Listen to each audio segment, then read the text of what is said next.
Et donc j'ai fait une thèse de doctorat là-dessus et je vais vous en parler avec des éléments évidemment d'actualité.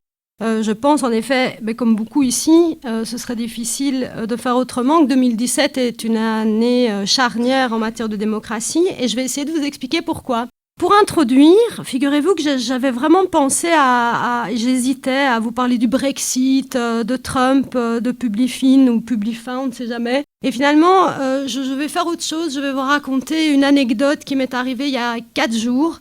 À Namur, je participais à un spectacle, un très chouette spectacle sur l'exclusion sociale et qui essaye de faire justement un pont et un lien et un dialogue entre le monde de la culture et les acteurs de théâtre et le monde de la recherche.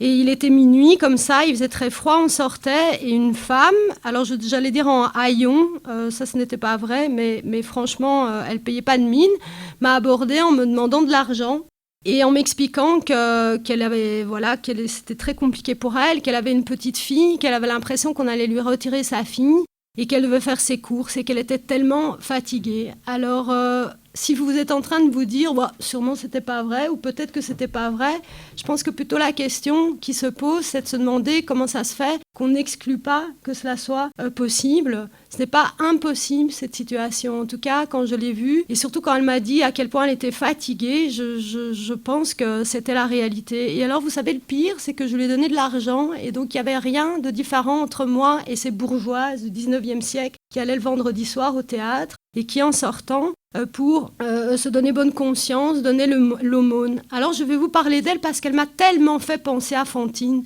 Je ne sais pas si vous avez lu Les Misérables, mais c'était Fantine et Cosette. Et donc, pour ne pas uniquement avoir donné l'aumône, je vais essayer de nous rappeler ce que Fantine nous avait dit et ce que cette femme m'a dit il y a quelques jours ou m'a rappelé. Qu'est-ce qu'elle nous rappelle, Fantine, ce personnage de Victor Hugo qui, vous vous en rappelez sans doute, est la mère de Cosette et puis se tue à la tâche. Eh bien, Fantine nous rappelle que émancipation sociale et émancipation politique, c'est indissoluble. C'est indissoluble et ça répond déjà à une de tes questions et on le savait. On l'a toujours su. En 1830, les congressistes, on n'a pas de mal à les penser parce qu'on sait que c'est un moment censitaire, un moment élitiste, un moment aristocratique. Et on sait très bien, et cela va de pair, que pour eux, ils consacrent un gouvernement par et pour les privilégiés. Et donc, ils cadenassent la représentation politique, ils cadenassent ce système politique. Ils sont très clairs là-dessus.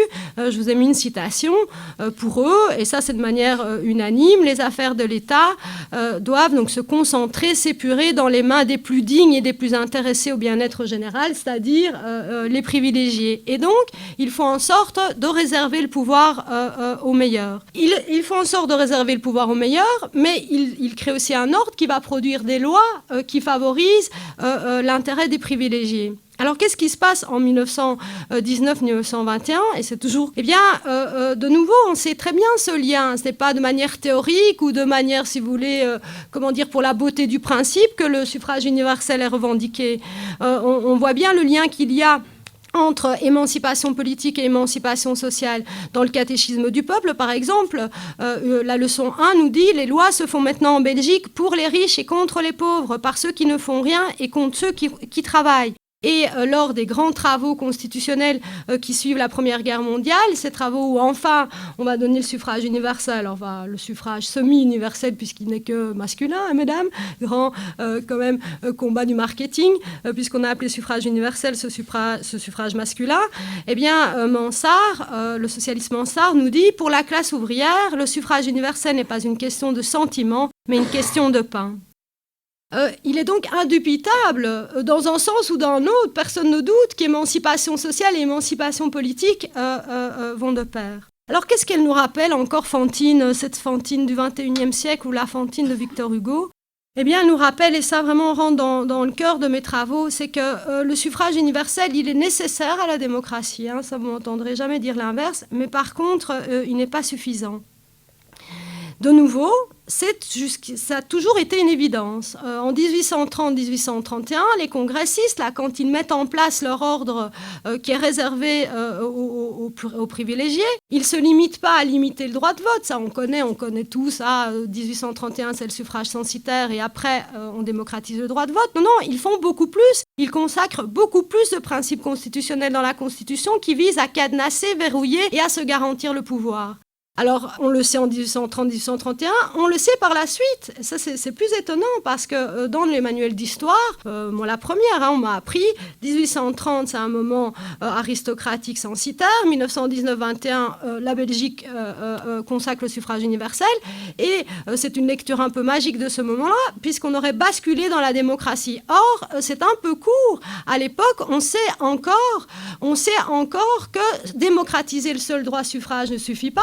Et ce n'est pas les plus extrêmes ou les plus démocrates de l'époque qui le disent, c'est même le Premier ministre, je vous ai mis la citation, à l'entame, au début des travaux constitutionnels, les choses sont très claires, le Premier ministre de l'époque nous dit « L'œuvre à réaliser par la Constituante est considérable, il serait vain pourtant d'essayer de réduire sa tâche, car la Belgique de demain, pour vivre et prospérer, a besoin d'institutions adéquates à son caractère et au temps que nous vivons, de simples modifications au droit de suffrage ne suffiraient pas. » Et donc on le sait, dans la joie ou le regret, c'est ça qui est fantastique, c'est qu'on sait que les partisans d'émancipation politique savent qu'ils doivent obtenir plus que le droit de vote, mais les autres aussi savent qu'il vaut ne pas trop concéder. Et le résultat de ça, et de nouveau ça tranche avec la vision héroïque qu'on a de ce moment dans les manuels d'histoire ou dans notre conscience collective, en fait, on dit peu que, au fond, le chantier constitutionnel aboutit sur un résultat bien plus modeste que ce qui avait été annoncé.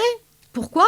Mais parce que les craintes sont encore terribles. On voit bien qu'au fur et à mesure des débats, cette peur, là déjà on va ouvrir les bureaux de vote à n'importe qui, à la plèbe, à ces masses, eh bien on voit bien que peu à peu les résistances se réveillent, et d'ailleurs c'est dit, et je vais vous en donner des exemples, mais on truffe nos droits constitutionnels d'une série de mécanismes pour, nous dit-on, enfin disent les conservateurs à l'époque, endiguer, filtrer, cadenasser, donner des garanties pour limiter en fait les effets du suffrage universel que fondamentalement on craint encore.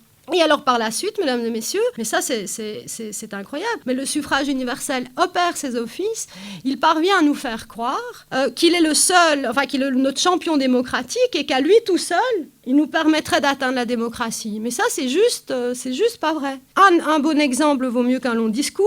Alors, je pourrais vous en donner plusieurs, mais je n'ai pas le temps de parler de tout, et puis je pourrais y revenir, mais ça me semblait d'actualité, c'est l'élection indirecte. Qu'est-ce que c'est l'élection indirecte ? Je l'ai pris à dessein parce que c'est vraiment d'actualité avec ce qui se passe dans les intercommunales. L'élection indirecte, c'est le fait que quelque chose, peu importe quoi, va se mettre entre le fait que vous allez dans les bureaux de vote et la désignation du mandataire. Alors, il y a plein surtout du côté francophone, il y a plein de modalités différentes. Soit on prend un candidat, on le met dans une assemblée autre, soit les élus eux-mêmes désignent d'autres élus, soit encore, comme dans le cas des intercommunales, eh bien on a des élus communaux et puis qui se retrouvent dans d'autres institutions. La Belgique, et surtout du côté francophone, est très très friande de ce mécanisme. Et ça dans une indifférence générale. Or, de nouveau, preuve qu'on ne peut pas se limiter en ce domaine à dire droit de vote universel égale démocratie. On savait avant que l'élection indirecte, qui a l'air d'être une espèce de question accessoire et de modalité technique, est signifiante en termes de démocratie. En 1830-1831, on l'oublie, eh bien c'était le principe de l'élection directe. Donc justement qu'il n'y aurait pas d'assemblée comme ça composée, vous voyez, de manière à tiroir. Eh bien, le principe de l'élection directe, c'était un des premiers principes qu'avaient consacré les congressistes. Pourquoi ? Parce qu'eux-mêmes avaient eu à souffrir très fort des assemblées à tiroir et très compliquées comme ça. Qu'est-ce qu'on dit pour le moment quand on parle de publifine, etc. On dit tentaculaire, voilà. Des assemblées tentaculaires. Ils avaient dû souffrir ça sous le régime hollandais, parce qu'à l'époque, on savait encore les effets des dispositifs. Et donc, comme ils avaient souffert, ils avaient eu du mal à exister dans un univers représentatif à couloir, comme ça, composé de manière tentaculaire. Une des grandes décisions qu'ils ont prises, c'était de consacrer l'élection directe. On revient là-dessus en 1919-21. Il y a des discussions, mais de nouveau, dans la joie ou dans le regret, on sait très bien appeler un chat un chat. Pour le socialiste Hubin, par exemple, en 1921, il rappelle que les socialistes socialistes sont contre l'élection indirecte. Et qu'est-ce qu'il nous dit ? Parce que l'élection indirecte ne procure qu'une image imparfaite, un pâle reflet de la nation, et qu'elle consacre, j'aime beaucoup cette phrase, l'irresponsabilité complète et absolue de l'élu à l'égard des électeurs, du mandataire envers ses mandants, quelle que soit la modalité qu'on adopte. C'est vraiment d'actualité, cette citation. Et pourtant, et c'est ce dont je vous parlais, on va rétablir partiellement l'élection indirecte à cette époque-là. Le Premier ministre nous dit qu'on doit la rétablir. Pourquoi ? Parce que c'est un correctif du suffrage universel contre, nous dit-il, le vice reconnu de la démocratie de ne pas faire arriver au pouvoir les hommes qui sont les plus dignes et les plus capables de l'exercer. Donc vous voyez, on sait à ce moment-là appeler un chat démocratique un chat démocratique. Ceux qui sont pour l'émancipation politique sont contre l'élection indirecte, et ceux qui veulent des garanties, parce que fondamentalement ils voient d'un mauvais œil l'extension de la participation politique, eh bien ils revendiquent l'élection indirecte. Et par la suite, vous le savez, l'élection indirecte, maintenant, moi j'ai dû faire ces recherches pour me rendre compte de ça, je veux dire, c'est pas tombé tout seul. On sait très bien, surtout que du côté francophone, qu'on a des assemblées représentatives à ce que j'appelle à couloir ou à tiroir, où finalement, et à mon avis, comme le disait Hubin, la difficulté est qu'on ne sait plus très bien qui siège où, et que donc nous, les citoyens et les électeurs, on éprouve des difficultés à contrôler ce qui se passe. Alors ce que nous rappelle Fantine aussi, c'est ce malentendu du suffrage universel, parfois j'appelle ça même le tragique du suffrage universel, c'est que seul, il faut le comprendre ça, il est incapable d'avoir la même efficacité représentative que le suffrage censitaire. Alors qu'est-ce que je veux dire par là ? C'est que le suffrage censitaire avait, il faut s'en rendre compte, un effet démocratique paradoxal.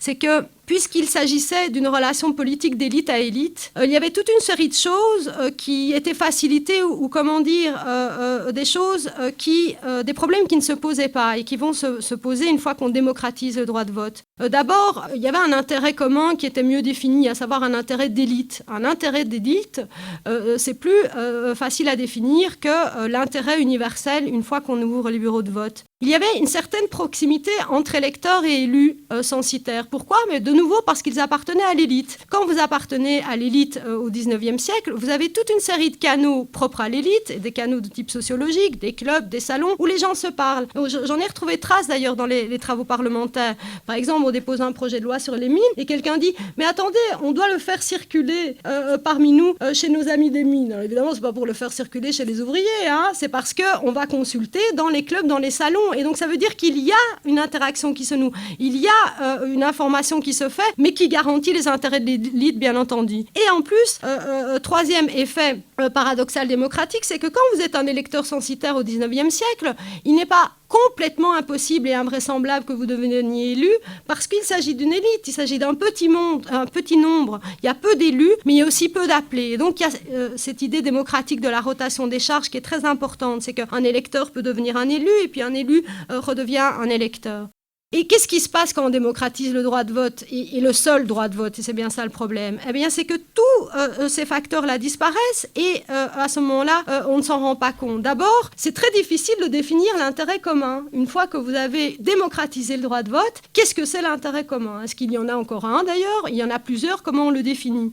Presque mathématiquement, quand vous avez la pyramide représentative et que vous élargissez la base, eh bien, il y a un effet d'éloignement entre électeurs et élus. Il faut trouver un moyen que les électeurs et élus se parlent.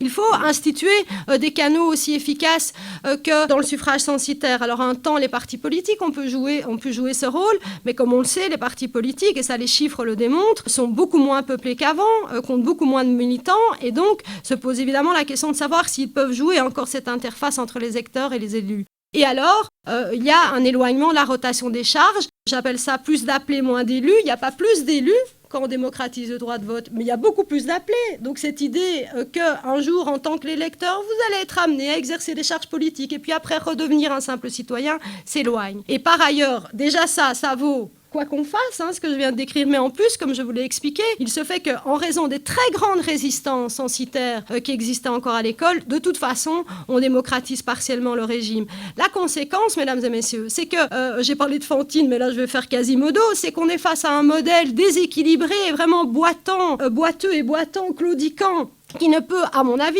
être que source d'insatisfaction, de malentendus et de critiques, et de part et d'autre, que ça soit pour les électeurs ou pour les élus. Je dis souvent que les élus restent introuvables pour les électeurs, mais l'inverse est vrai aussi. Il faut bien se rendre compte, quand vous êtes élu, comment vous faites, à défaut notamment d'organisations, et j'y reviendrai, de structures publiques où les électeurs et les élus peuvent se rencontrer, eh bien, les électeurs sont aussi introuvables pour les élus que l'inverse.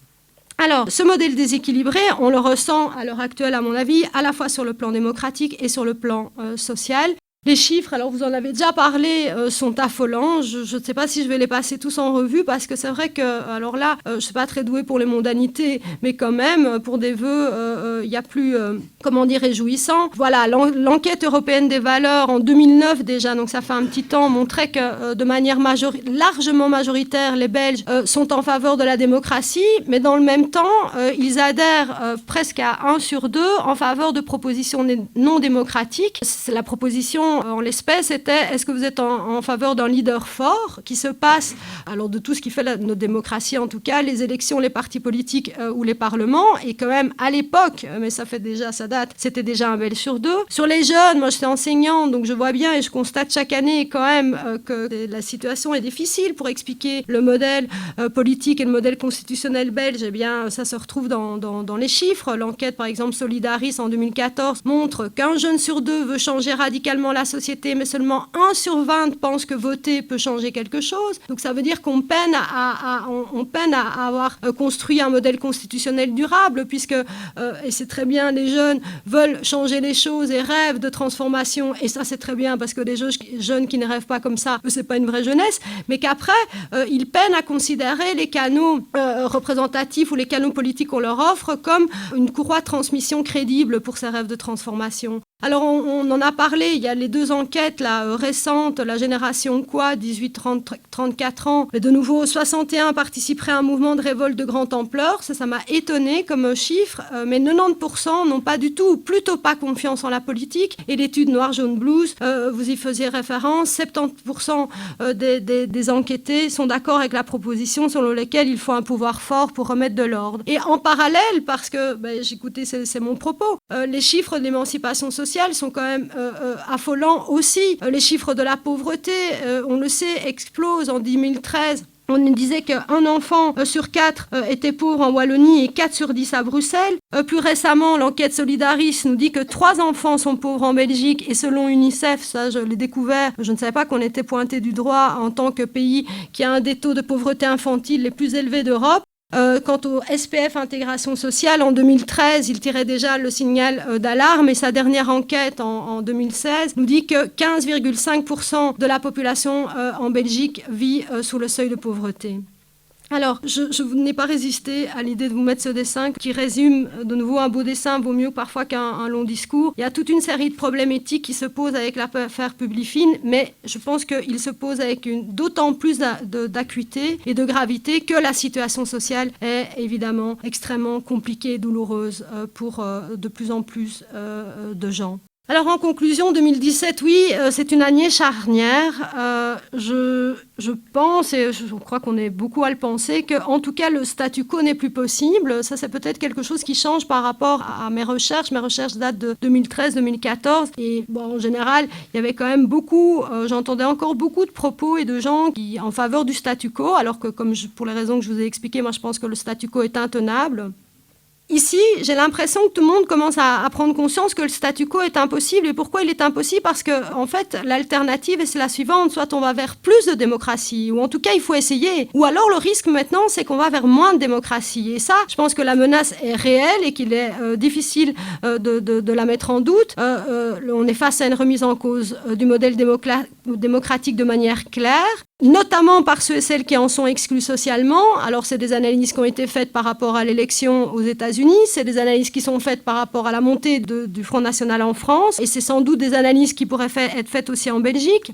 Et donc, cela veut dire que la seule option, c'est de briser le cercle vicieux et de renouer le lien entre émancipation politique et émancipation sociale, puisqu'on voit bien que c'est des phénomènes qui s'alimentent. Puisqu'on a démocratisé partiellement, eh bien, le suffrage universel, je le répète, est incapable, à mon avis, d'être aussi efficace et d'avoir son efficacité représentative. Et du coup, il peine à imposer une certaine égalitarisation et émancipation sociale. Et donc, cela provoque des frustrations. Et donc, cela provoque des remises en cause du modèle, etc., etc.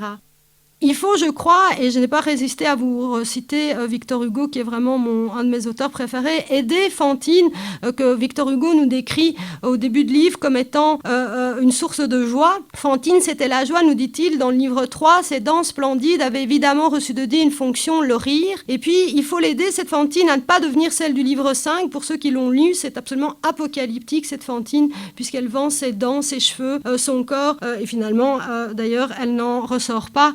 Victor Hugo nous dit « En même temps, elle sourit, la chandelle éclairait son visage, c'était un sourire sanglant, une salive rougeâtre lui souillait le coin des lèvres et elle avait un trou noir dans la bouche, les 2 dents étaient arrachées pour 2 Napoléons. » Alors, je ne vais pas finir là-dessus, je vous ai dit, je ne suis pas très mondaine, mais quand même, il y a des limites, parce que la bonne nouvelle, c'est que, à mon avis, et je suis porteuse à la fois de mauvaises nouvelles, mais je suis aussi porteuse de bonnes nouvelles, c'est que, à mon avis, il ne s'agit pas d'une crise, comme on l'entend, de la démocratie représentative, ou même une crise économique et sociale, parce qu'une crise, c'est un événement qu'on ne comprend pas, un événement soudain, un événement brusque, dont on ne maîtrise pas les causes. Moi, je pense, pour toutes les raisons que je vous ai dites, et en tout cas l'histoire montre cela, qu'il y a des solutions à ça. Il faut poursuivre ce qui a été commencé en 1919-1921. Il y a plein de voies possibles. Il faut démocratiser la décision politique bien plus que ce qui a été fait, puisqu'on a démocratisé le droit de vote, mais pas la décision politique. Il faut démocratiser l'accès aux charges. Il faut démocratiser le lien entre électeurs et élus. On ne peut plus se contenter de cette intervention toutes les 5 ou 6 ans, surtout avec les demandes citoyennes maintenant qui se formulent. Et il faut certainement renforcer les règles éthiques et le contrôle sur les élus. Je ne vais pas vous citer l'ensemble des mesures qu'on pourrait imaginer qui passent du droit de la revalorisation du droit de pétition, le tirage au sort, j'en ai déjà parlé. Je pense qu'il faut aussi prendre des mesures en ce qui concerne le cumul ou le fonctionnement interne des partis politiques ou les candidatures. Enfin, il y a du pain, on revient, tout est une question de pain, du pain sur la planche. Et la bonne nouvelle, c'est que, en tout cas, ce n'est pas une fatalité, ce n'est pas, à mon avis, une situation obscure, opaque, violente, sur laquelle on n'a aucun contrôle, mais c'est juste le résultat et la conséquence des principes juridiques qu'on a mis en place. Pour en savoir plus, et je termine juste là-dessus, c'était pour envoyer la balle, et tu en as parlé.